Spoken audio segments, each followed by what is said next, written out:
శ్రీ గురు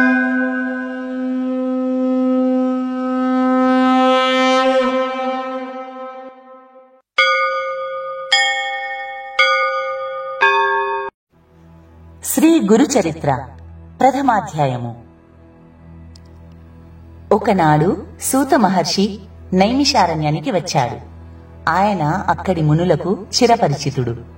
ఆయన రాక వారికి ఆనందదాయకం. ఎందుకంటే ఆయన వచ్చిన ప్రతిసారి ఏదో ఒక పురాణాన్ని శ్రావ్యంగా పారాయణం చేసి అక్కడి మునిజనులకు భగవంతుడి లీలా విలాసాలను తెలియపరుస్తుంటాడు. సూతుడికి అర్ఘ్యపాద్యాదులు ఇచ్చి సుఖాసీనుల్ని గావించాక, సూతదేవా, తమరి రాక మాకు మహదానందాన్ని కలిగించింది. మీ ద్వారా మేము ఎన్నో పురాణాలను విని ఆత్మవికాసాన్ని పొందాం. భగవంతుడి లీలా విశేషాలను ఆస్వాదించి దివ్యానుభూతి చెందాం. అందుకే మీరు వచ్చారంటే మాకు పండగ. భగవత్కథలను వినవచ్చునన్న ఆరాటం అని శౌనకముని వినయంగా అన్నాడు. అందులకు సూతుడు మందహాసం చేసి, అదే భగవంతుడి లీల. ఆయన్ని తలచినా, స్మరించినా, నామార్చనా గానం చేసినా, ఆయన కథలని విన్నా సాక్షాత్తు ఆయన్ని దర్శించినంతటి ఆనందం కలుగుతుంది. ఒక్కసారి భగవదాశ్రయంలో అడుగుపెట్టిన వారికి ఆయన చింతన తప్ప మరి ఇది ఆనందాన్నివ్వదు. భక్తులకు తనని తాను దత్తత చేసుకున్నాడు కనుకే ఆయనని భగవంతుడు అన్నారు అని వినమ్రంగా పలికాడు. అప్పుడు శౌనకాది మునులు, నిజం మహర్షి, ఆ భగవంతుడు జగత్తుని ఉద్ధరించడానికి సద్గురువుగా, భక్తుల పాలిటి కామధేనువు అని విస్తృతి చెందిన దత్తాత్రేయుడుగా జన్మించాడని, ఆయన నిరంతరం సంచారం చేస్తూ వివిధ ప్రాంతాల్లో వివిధ రూపాల్లో దర్శనమిచ్చి అనుగ్రహిస్తుంటారని విన్నాం. అయితే ఆయన దర్శన భాగ్యం అతి దుర్లభమని కూడా అంటుంటారు. ఎవరా దత్తుడు? ఏ కారణం చేత ఆయన దత్తుడిగా అవతరించాడు? దత్తుడి అనుగ్రహం పొందిన వారెవరు? ఆయన్ని దర్శించే ఉపాయమేమిటి? మహర్షి, ఆ దత్తాత్రేయుడి దివ్య చరిత్ర వినిపించి మమ్మల్ని కృతార్థుల్ని చెయ్యండి అని ప్రార్థించారు. మునుల అభ్యర్థనకి సంతసించిన సూత మహర్షి, ముని సత్తములారా, అధోభాగమందు బ్రహ్మదేవుడు, మధ్యభాగమందు శ్రీమన్నారాయణుడు, అంత్యభాగమునందు సదాశివుడుగా త్రిముఖాలతో మూర్తిత్రయ స్వరూపమవతరించిన పరబ్రహ్మమే దత్తాత్రేయుడు. జగత్ సృష్టికర్త అయిన నిరాకార నిరంజనుడైన పరబ్రహ్మము సృష్టి స్థితి లయ కార్యనిమిత్తం తన సంకల్పం చేత తనని తాను బ్రహ్మ విష్ణు మహేశ్వరులుగా సృజించుకున్నాడు.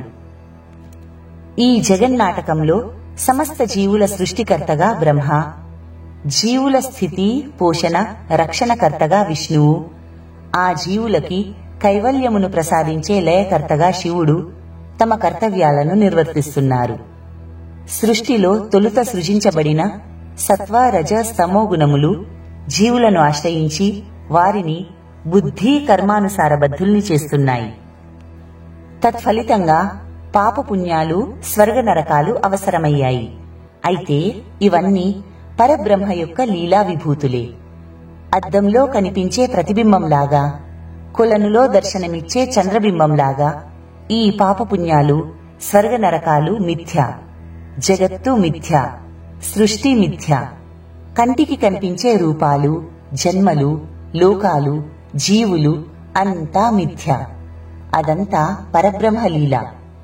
కొలనులోకి రాయి విసిరితే నీటి అలలు కదిలి చంద్రబింబం ఎలా మాయమవుతుందో అలా కంటికి కనిపించే సమస్తం చివరికి ఆ పరబ్రహ్మలో లయమైపోతుంది.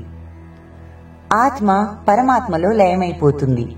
అదే మోక్షం, అదే బ్రహ్మానంద స్థితి, అదే ఎప్పటికైనా జీవుల గమ్యస్థానం. ఈ సత్యం తెలిసి కూడా రజో తమో గుణాలకు దాసులైన జీవులు సన్మార్గాన్ని విస్మరించి బుద్ధిజీవులై ఇష్టానుసారం చరిస్తూ చావు పుట్టుకల చక్రంలో చిక్కుకొని సంసార సుఖ దుఃఖ భాజనులై అలమటిస్తున్న వారు కొందరైతే అమాయకత్వంతో అలసత్వంతో స్వార్థ లోభ మదమత్సరాలతో దైవదూషణతో చరిస్తూ దేహమే తాను అన్న భ్రాంతిలో మునిగి మోక్షమనే గమ్యాన్ని అభూత కల్పనగా భావిస్తూ జనన మరణ చక్రంలో పరిభ్రమిస్తూ వేలాది జన్మలెత్తి మోక్షానికి దూరమై అఘోరిస్తున్నవారు మరికొందరు. ఈ బుద్ధిజీవులని సన్మార్గంలో నడిపించి వారిని మోక్షగాములను గావించడానికి ఒక సద్గురువు అవసరం ఏర్పడింది. అట్టి సద్గురువు స్థానాన్ని అలంకరించగల అర్హులెవరు? బ్రహ్మ, విష్ణువా, శివుడా? ఈ ముగ్గురిని మించినవాడు, ఈ త్రిమూర్తుల శక్తి సామర్థ్యాన్ని కలగలిసినవాడు ఎవడున్నాడు? ఎవరూ లేరు. కనుకనే త్రిమూర్తులను సృజించిన ఆ పరబ్రహ్మమే త్రిమూర్తి స్వరూపంగా, త్రయాత్మ స్వరూపంగా తానే ఆ సద్గురువుగా అవతరించాలని నిశ్చయించాడు.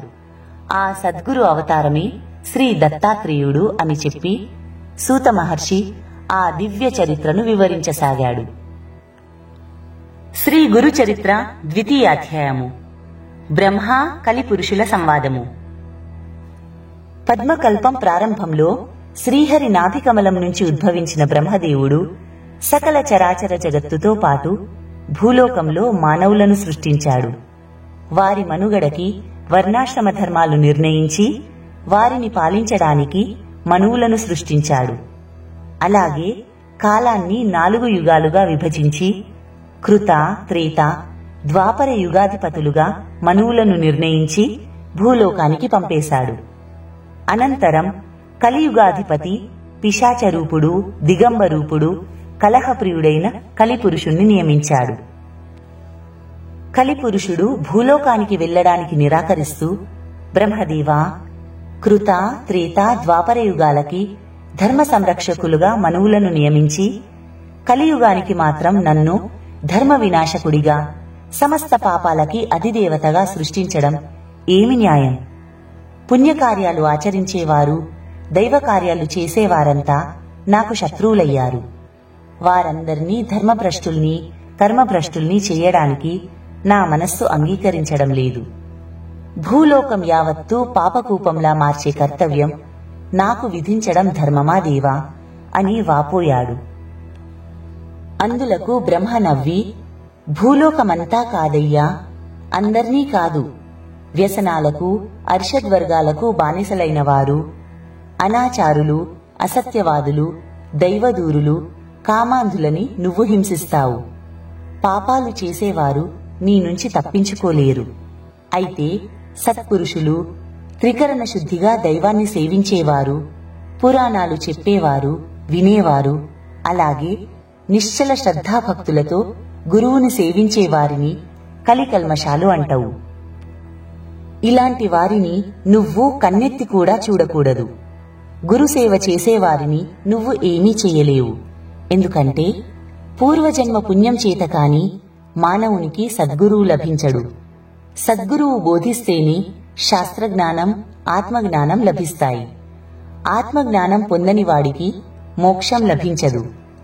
తల్లి, తండ్రి, దైవం తరువాత ఈ ముగ్గురికి అతీతుడైన గురువే సర్వశక్తి సంపన్నుడు. కనుక సద్గురువుని సేవించేవారిని, దైవభక్తులని తప్ప మిగతా కలియుగ మానవులని నీవు హింసించవచ్చు. అది నీ విధి. కాని ఎట్టి పరిస్థితుల్లోనూ గురుసేవకుల జోలికి వెళ్ళకు అని చెప్పాడు. అప్పుడు కలి, విధాత, గురువు అంత గొప్పవాడా అని అడిగాడు. అందులకు బ్రహ్మ, అవును, గురువు సర్వశక్తి సంపన్నుడు. గురు పదంలోని గకారానికి గణపతి, రకారానికి అగ్ని, ఊకారానికి విష్ణువు అధిదేవతలు. ఈ ముగ్గురి కలయికతో ఏర్పడిన గురు శబ్దమే సర్వార్థ సాధక మంత్రం. గు అంటే అజ్ఞానాన్ని, రు అంటే తొలగించేవాడు గురువు. అందుకే తల్లి, తండ్రి, దైవం గురువేనన్నది వేదం. శిష్యుడిపై దేవతలు ఆగ్రహిస్తే గురువు రక్షించగలడు.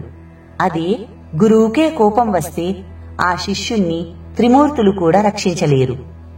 గురువుని భక్తితో సేవించి ప్రసన్నుణ్ణి చేసుకుంటే చాలు. సమస్త పుణ్యకార్యాలు ఆచరించిన పుణ్యఫలం దక్కుతుంది. గురుమహిమను వర్ణించడం 1000 శిరస్సులున్న ఆదిశేషుడికైనా తరం కాదు. గురుమహిమను వివరించే దీపకుడి వృత్తాంతాన్ని చెబుతాను విను అంటూ బ్రహ్మ ఆ కథను చెప్పడం ప్రారంభించాడు. శ్రీ గురు చరిత్ర తృతీయాధ్యాయము. దీపకుడి వృత్తాంతము. గోదావరి తీరంలో ఎందరో సద్బ్రాహ్మణులు, మహర్షులు, తపస్సులు ఉండేవారు. వారిలో పైలుని కుమారుడు వేదధర్ముడు అనే ముని తన శిష్యులను పరీక్షించాలనుకుని వారితో, నాయనలారా, పూర్వజన్మలలో నేను చేసిన పాపంలో చాలా భాగం తపస్సు చేసి పోగొట్టుకున్నాను. ఇంకా కొంత భాగం మిగిలింది. నేను కాశీ వెళ్లి విశ్వనాథుణ్ణి సేవిస్తూ కర్మశేషం అనుభవిస్తూ దానిని నశింపచేసుకోదల్చాను. ఆ పాపశేష ఫలితంగా 21 సంవత్సరాలు కుష్ఠురోగముతో కుంటివాడుగా, గుడ్డివాడుగా ఉండవలసి వస్తుంది. అంతకాలము నాకు తోడుగా ఉండి నాకు సేవ చేయగలవారు మీలో ఎవరున్నారు అని అడిగాడు. అయితే గురుసేవలో ఏదైనా లోపం వస్తే ఏమి ప్రమాదము వచ్చి పడుతుందేమోనన్న భయంతో అందరూ మిన్నకుండిపోయారు, ఒక శిష్యుడు తప్ప. అతని పేరు దీపకుడు.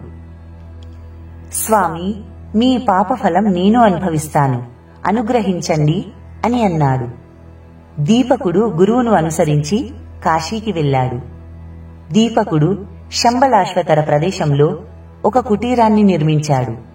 ఆ కుటీరంలో నివసిస్తుండగానే వేదధర్మునికి కుష్ఠురోగము దాపురించింది. కుంటితనము వచ్చింది, గుడ్డితనము వచ్చింది. కుష్ఠురోగముతో ఒళ్లంతా పుండ్లు, పుల్లపై పురుగులు పడ్డాయి.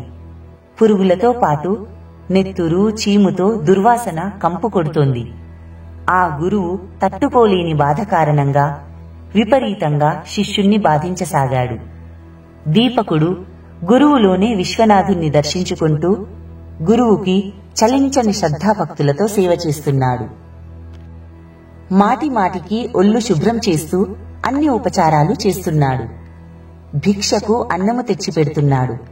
అయినా తెచ్చిన అన్నం చాలకుండా ఉందని కోపగించి దానిని నేలపై విసిరికొట్టేవాడు. ఎక్కువగా అన్నం తెచ్చిన నాడు రుచికరంగా లేదని చెప్పి అన్నం విసిరికొట్టి మంచి అన్నం తెమ్మని వేధించి బాధించేవాడు. గురుసేవలోనే ఉండిపోయిన దీపకుడు కాశీక్షేత్రంలోని ఏ దేవతామూర్తులను దర్శించలేదు. అన్ని దేవతలను గురుమూర్తిలోనే చూసుకుంటూ తన శరీరాన్ని కూడా పట్టించుకోకుండా గురుసేవలోనే లీనమయ్యాడు. ఇంతటి గురుభక్తికి ఆశ్చర్యము పొందిన కాశీ విశ్వనాథుడే దీపకుని ముందు సాక్షాత్కరించి ఏదైనా వరం కోరుకోమన్నాడు. గురువాజ్ఞ లేనిదే తాను ఏ వరము కోరుకోనన్నాడు.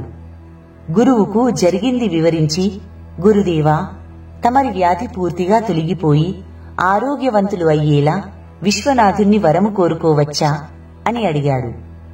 అప్పుడు గురువు, నా కోసమై ఏ వరం కోరనక్కర్లేదు.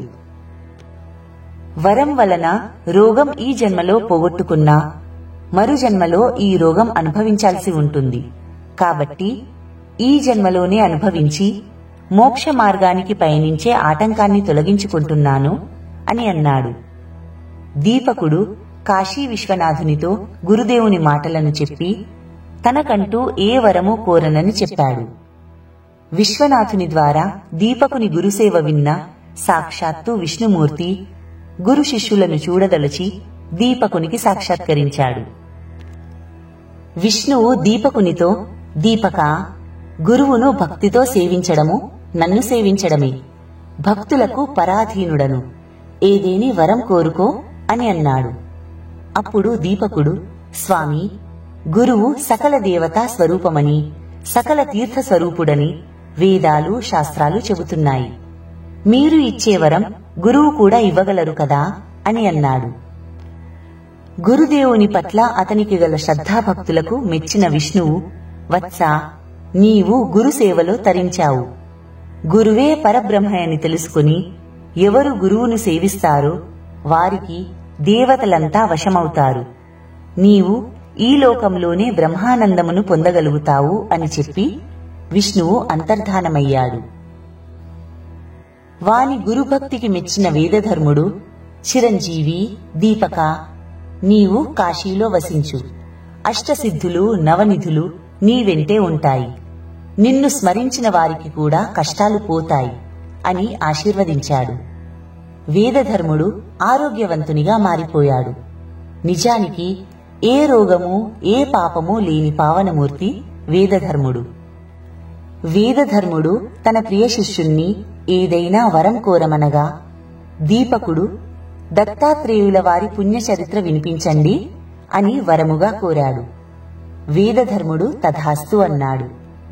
కలిపురుషుడికి ఈ వృత్తాంతాన్ని తెలిపి గురుభక్తికి గురుమహిమకి ఉన్న ప్రాశస్త్యాన్ని వివరించే ఈ కథను విన్నావు కదా. గురువంటే సర్వదేవతా స్వరూపుడు. అట్టి సద్గురువు దత్తాత్రేయుడే. ఆయన చరిత్ర విన్నవారు చదివినవారు ధన్యులు అని పలికిన బ్రహ్మదేవుడు ఆ తదుపరి కలిపురుషుడి ప్రార్థన మేరకు శ్రీ గురు చరిత్ర సంపూర్ణంగా వినిపించాడు. గురు చరిత్రని ఆలకించిన కలిపురుషుడు ఆనందంతో తన కర్తవ్యాన్ని నిర్వర్తించడానికి భూలోకానికి ప్రయాణమయ్యాడు. బ్రహ్మ వివరించిన శ్రీ గురు చరిత్రను శౌనకాది మహామునులకు సూత మహర్షి ఇలా వివరించాడు. శ్రీ గురు చరిత్ర చతుర్థాధ్యాయము. అత్రి దంపతులకి దత్త దర్శనం.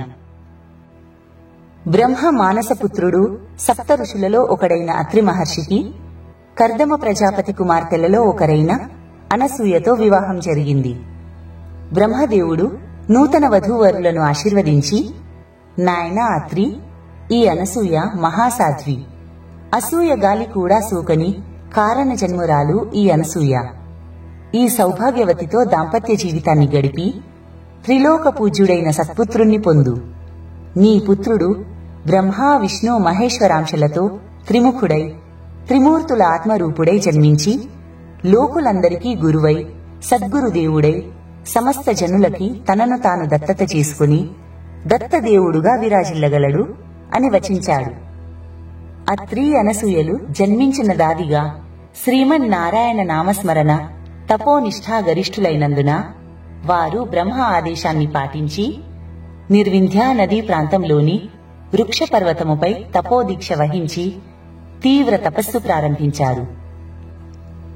100 సంవత్సరాల పాటు సాగిన వారి తపస్సు ఫలితంగా ఒకనాడు తపోదీక్షలో నిమగ్నమై ఉన్న ఆ పుణ్య దంపతుల జ్ఞాన దృష్టిలో అత్యద్భుతమైన అసాధారణమైన దివ్య రూపంలో పరబ్రహ్మము దర్శనమిచ్చాడు. త్రిమూర్తులైన బ్రహ్మ విష్ణు శివులే 3 శిరస్సులుగా శంఖ చక్ర గదా పద్మ త్రిశూల కమండలు ధరించిన షడ్భుజములతో 6 చేతులతో పీతాంబరధారి అయి మెడలో దివ్య హారాలతో ముంజేతులకు మణిబంధాలతో ముగ్ధమోహన దివ్య సుందర రూపధారి అయి త్రిమూర్త్యంశాత్మక తేజస్సులు విరజిమ్ముతూ ఆ భగవంతుడు బాలుడి రూపంలో దర్శనమిచ్చాడు.